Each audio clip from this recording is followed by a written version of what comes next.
Okay, here we are with our new chapter, chapter 6, and we're going to start learning about the periodic table. So the objective right now is students will describe the ideas behind the development of the periodic table. We've been wanting to organize elements ever since we've had elements, and chemists have assorted the elements according to their natural groupings based on their properties. Well, the forerunners of the periodic table, because we only had so many elements, we didn't know all of the elements. By the end of the 1700s, only about 30 elements were known. Now, there are the obvious ones, the iron and gold and a lot of the metals were known. We didn't know about some things like oxygen and a lot of our other non-metal elements. In fact, water was considered to be an element. However, by the early 1800s, after that next 100 years, German chemist J.W. Dobereiner classified the elements into triads, or sets of three, based on their similar properties. The elements also agreed with the differences in atomic mass, okay, for as close as they could measure. So, for example, calcium had an atomic mass of 40, and barium has an atomic mass of 37. So what he would do was calculate the average to figure out, because their strontium should have been in between, and it acts a lot like calcium and a lot like barium. And he knew it was heavier than calcium and lighter than barium, and he actually happened to average them. And he would get 88.5, and the actual atomic mass is 87.6, which is pretty darn close, considering their skill level at the time. Okay, and that middle element of strontium actually has intermediate properties of calcium and barium. Then we got to the Law of Octaves by J.A.R. Newlands. And by this time, there were 62 elements that were known. Okay, and Newlands arranged the elements by atomic mass. And every eighth element had the properties of the first. So the second and the ninth and the third and the 10th would all have similar properties. And the first and the eighth, the second and ninth, and so there were groups of 7. Newlands recognized that there was a periodic pattern. And actually, the interesting thing here back to the Law of Octaves, there was a great movement at this time to make for science to be beautiful, and so they were looking for music to coincide with science and have an elegant solutions to the universe. And so when the Law of Octaves were found, because notice there's really only 7 notes in a musical octave. There's do, re, mi, fa, sol, la, ti, and then we're back to do. Do, do, do, do, dear. I'm not going to go there. And so when he discovered that every 8th element was acting just like octave, was acting like an octave, this was almost evidence for this to be the correct way of organizing the elements. Well, it didn't quite work out. However, he did notice that there was a periodic pattern or a repetition to the properties of the elements. For example, hydrogen, helium, lithium, beryllium, boron, carbon, nitrogen, oxygen, fluorine. Sodium then behaved like lithium, and magnesium behaved like beryllium, and so on. Now, we had not discovered noble gases yet, and therefore that's what really threw the Law of Octaves off, until we get to Mendeleev, who is truly the father of the periodic table. Okay, and Mendeleev was, this is the guy right here. This is a stamp commemorating Mendeleev. He was Russian. If you see that CCCP right there, those are the Russian letters for the the Union of Soviet Socialist Republics. Union starts with a C in Russian. And he came up with his version of the periodic table. This was Mendeleev's periodic table. Okay, now Mendeleev and Newlands worked independently of each other, but they both arranged the elements the same way, organized by increasing atomic mass and by repetition of properties. And this is what it looked like.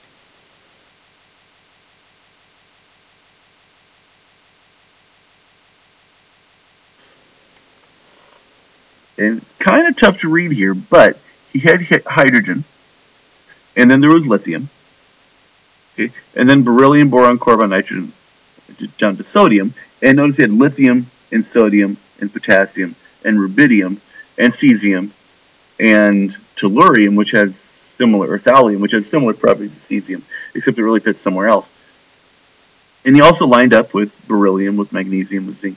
And if you look carefully, this really starts filling up the way, you know, our normal periodic table does, particularly with these guys right in here. These being our representative elements and the ones that are most familiar. These over here, the heavier elements and the ones that appear in what we know as the D block elements, these don't play the same way as the other ones do, and so there's other, and so they react in different ways. But I do want you guys to notice right here, you guys see this question mark and that question mark? This was the big thing, this was the big discovery that Mendeleev had, and why he was truly the one credited with discovering the periodic table, was that he was able to use it to predict the discovery of elements with the masses of 68 and masses of 70. Okay, at this point, I do want you guys to start answering some of the questions, and your homework tonight is actually going to, some of the questions from your homework are going to come directly out of your notes. So I'm going to show you where to go. This question here, how did chemists begin the process of organizing elements? This is actually the first question on your homework. And so I want you to find this in your notes, and this is the first question I want you guys to answer. Now during the lecture, I'm actually going to give you a little bit of time to do this in class. But now that we're done with this page, we're going to go on to the next one.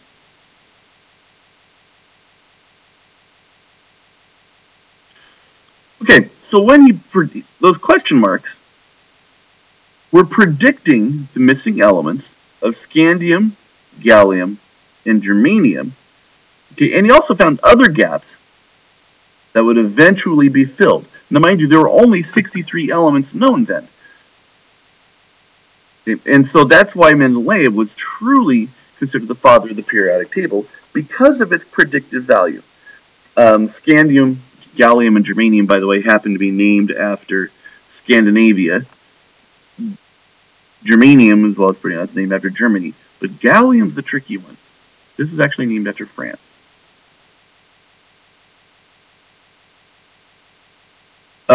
Gaul is the old Latin term for France. And so that's why he named it gallium.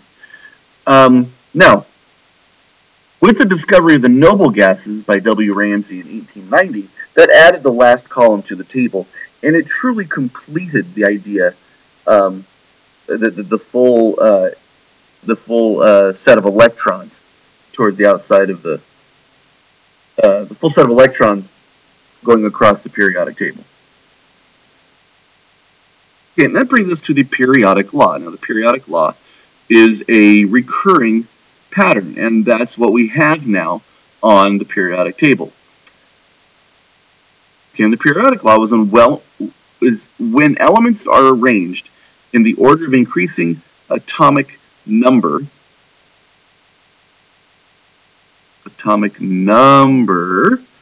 Their physical and chemical properties show a particular pattern, or show a periodic pattern. Now, our current periodic table organization was developed by Henry Moseley in 1910. And he arranged the elements by their atomic number, including the noble gases, based on their X-ray emission frequencies that can determine the number of protons an atom has. Okay, now, I do want you to notice that Mendeleev was partially correct. He recognized the periodic pattern, but he based it on the wrong property. He based it on atomic mass instead of atomic number. And that's because he didn't know about protons when he came up with his periodic table, so he had to go by the atomic mass. Now, you should also have enough information now to answer what property did Mendeleev use to organize his periodic table, and how are elements arranged in the modern periodic table. And I will be calling on someone to answer those.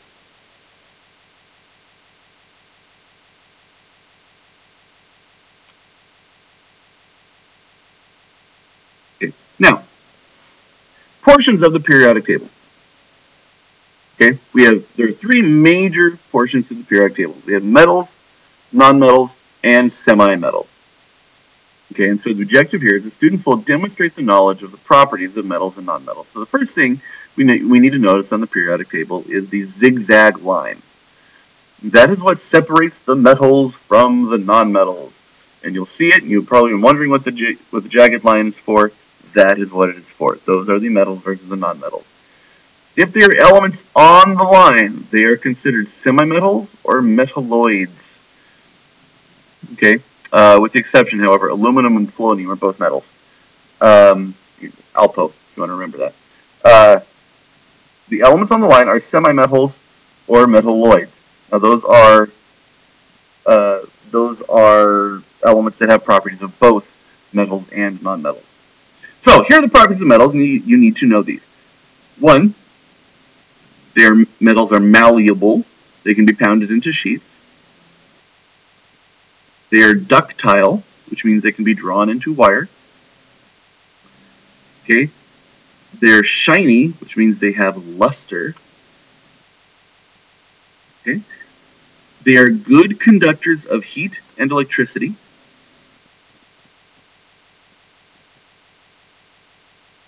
And they have relatively high melting and boiling points. And you may have saw that it was originally on there as low. It should be they have relatively high melting points and boiling points. And most of them are solids at room temperature.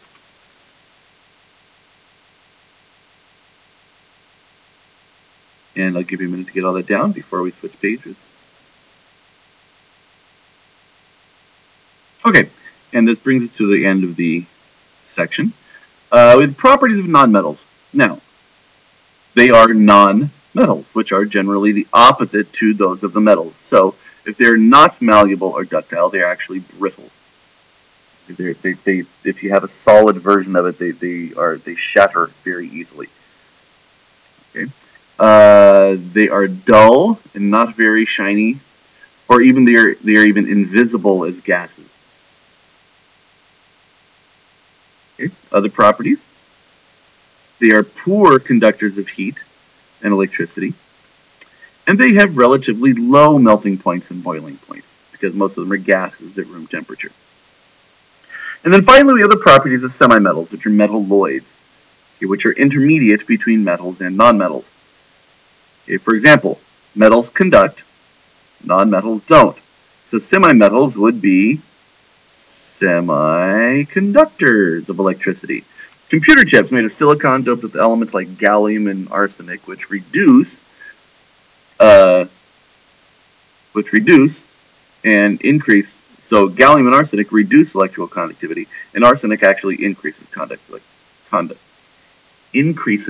electrical conductivity. So at this point, you should be able to answer the last question. Name the three broad classes of elements. That pretty much does it for this section. And your homework is page 160, numbers 1 through 7. And hopefully you'll notice that numbers 1 through 4 are already answered for you because you did them in your notes on the side of your notes. So that's all for 6.1, and we will talk more about 6.2 next time.